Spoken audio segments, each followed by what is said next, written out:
Hello guys, Kachuba here, back with another video. Okay guys, so I just heard that the United States has passed a bill to sanction certain ANC members, right? So I was telling a friend of mine that I really wish it was all of them, actually. But I guess we have to start somewhere, you know? But before I get into to the important stuff, the wheels of change are turning, guys, right?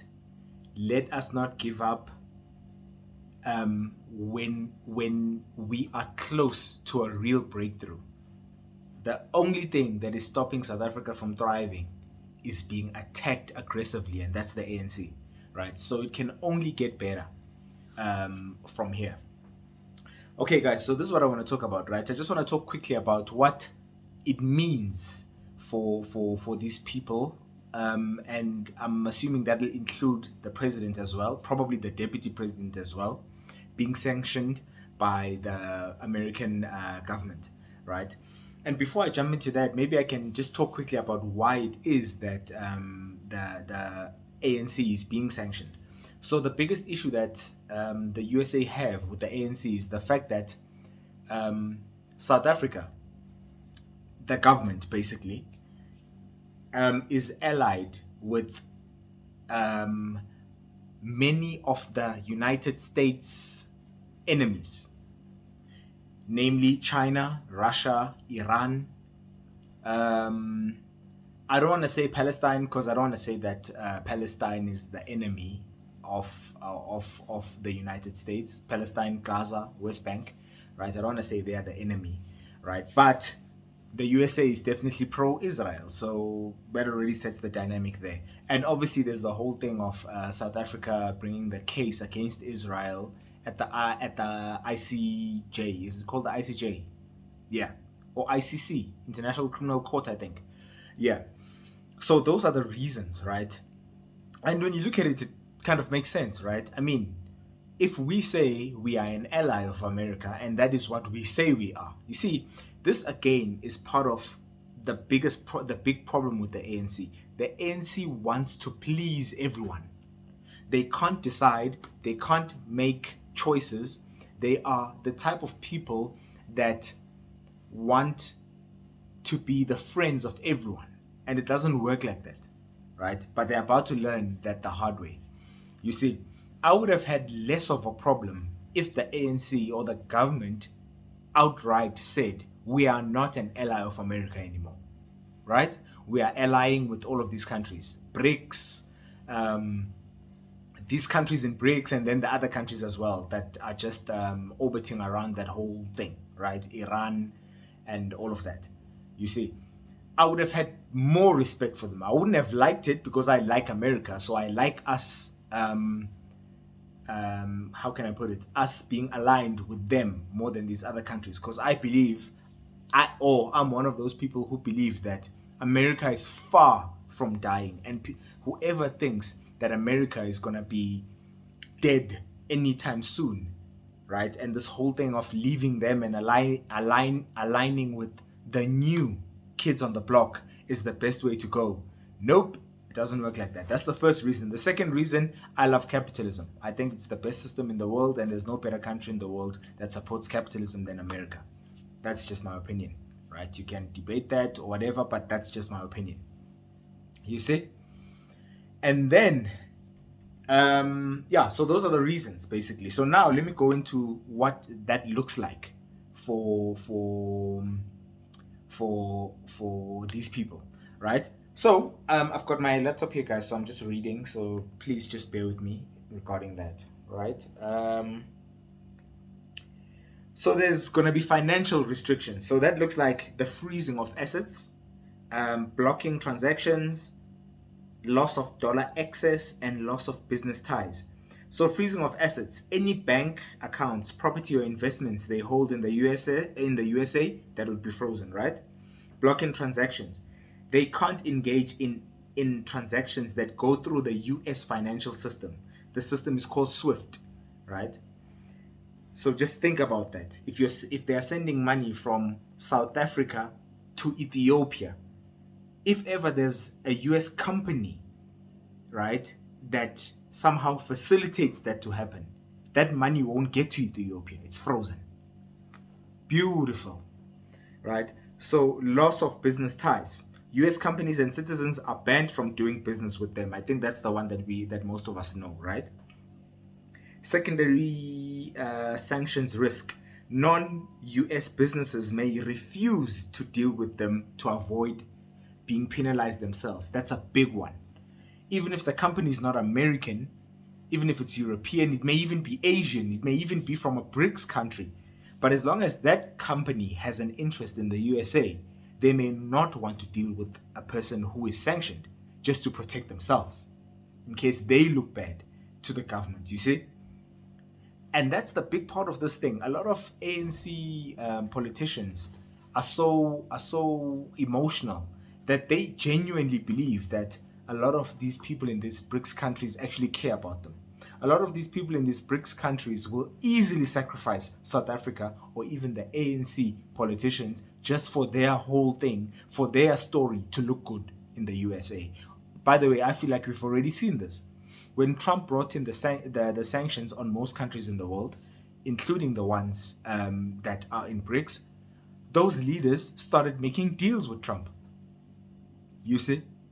Which tells you that they talk a big game, but practically they understand that you don't just cut off the biggest economy in the world, the greatest economy that the world has ever seen. You don't just stop trading. You don't just say, we're going to stop the dollar from being the reserve currency in the world. In what world do you think the USA just accepts that? You see, even if you wanted to do something like that, would you go around saying it in the whole world? It's stupidity to me. But anyway, let's continue, guys. So my whole goal with this video is just to give as much information about what the sanction thing looks like for these people, right? Then there's the travel limitations, right? The US travel ban. So they are barred from entering the USA, the country, right? Visa revocations. So if ever any of them have an active visa currently, it's taken away, right? Now, this is the other big kicker as well. Trouble entering allied countries. USA has a lot of allies, right? So those countries, for example, the UK, the EU, Canada, there's many others, right? Those countries might soon either sanction these people themselves or frustrate these people and their family members, right? Just to appease the USA. You see? That's big. Then there's social and personal and social fallout. Damage to reputation, right? Being sanctioned by the USA is a major international black mark. They may be viewed as corrupt and abusive by global public. See, so that makes sense, right? If you're sanctioned, there's probably a good reason why. So people are now wary of you. See? Then family impact. This is also a big one, very big, because it's easy to take stupid decisions when they only affect you. But as soon as they affect your family, now we're talking, right? Family members may also come under scrutiny, especially if they're linked to assets and travel or travel with them. So the family members struggle to get in and out of the USA or allied countries, right? And if ever the family members have assets in the USA or allied countries, there might be trouble there as well. Big stuff, huge stuff, right? Education impacts. Children studying in the USA, right? Or again, allied countries might have problems with the student visa or enrolling in future in a education institution. Beautiful stuff. So then there's professional and political consequences, right? Business network breakdown. Partners and allies may distance themselves to avoid being associated with a toxic figure. We all know the saying, when trouble is near, friends are few. So people will start running away from them, right? Internal political pressure. could face loss of standing or influence within the ANC or government as allies fear being tainted. We all know that the ANC is full of weak people, right? So as soon as this thing really kicks off, right, again, people will start distancing themselves from those individuals within the ANC that are tainted, that are sanctioned. And we're talking about people who are ANC members themselves. They won't want to be next, in other words, right? Because remember, this is a one-time thing. You get sanctioned once, it sticks with you forever. Not just you, probably your family as well. Are you ready for that?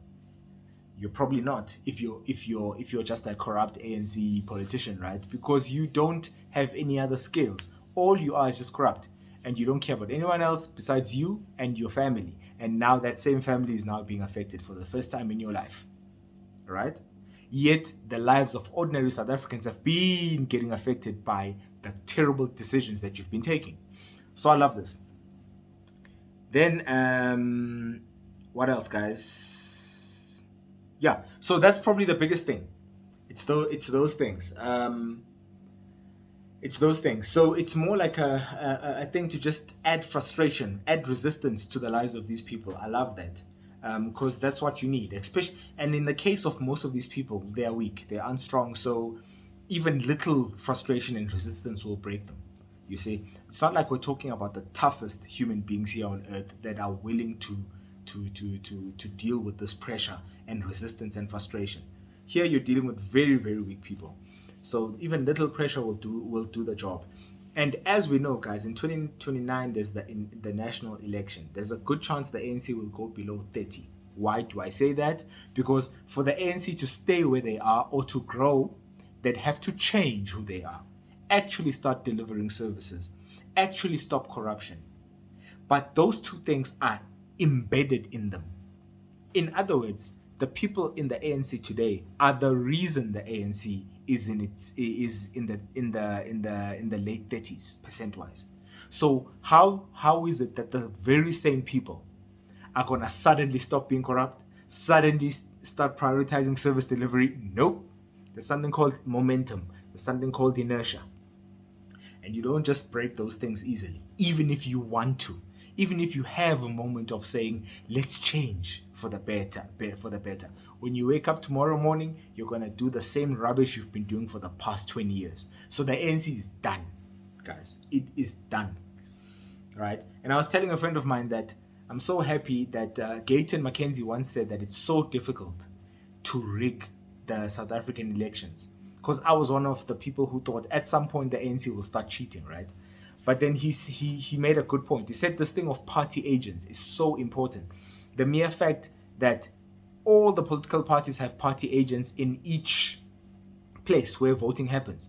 You see, so literally, the counting happens there, and you know all of that stuff. If you're corrupt, you'd have to corrupt. And by the way, these party agents, if I'm not mistaken, even travel with the ballots to Pretoria, where they are recounted again. And the count at the station and the count at the main station in Pretoria apparently has to balance or something like this. So you'd have to corrupt the DA member, the EFF member, the MK member, the IFP member, all of this. The chances of getting that right at that individual station are very low, right? And these party agents travel with the ballots till the station, right? And whatever was counted at the station must balance at the big station in Pretoria. So it's not even easy to add new ballots along the way to the main station in Pretoria, because it's going to be like, but those ballots weren't counted at the station. Doesn't make sense. Something's not right here. You see, so at least I'm not saying it's perfect, but it's not an easy process to rig. That's good. So the ANC will disappear, guys. My whole point with these videos when I talk about politics, because I really don't like politics, is let's not give up. We've been holding on for 30 years already, guys. Let's not give up at like close to the end of the ANC.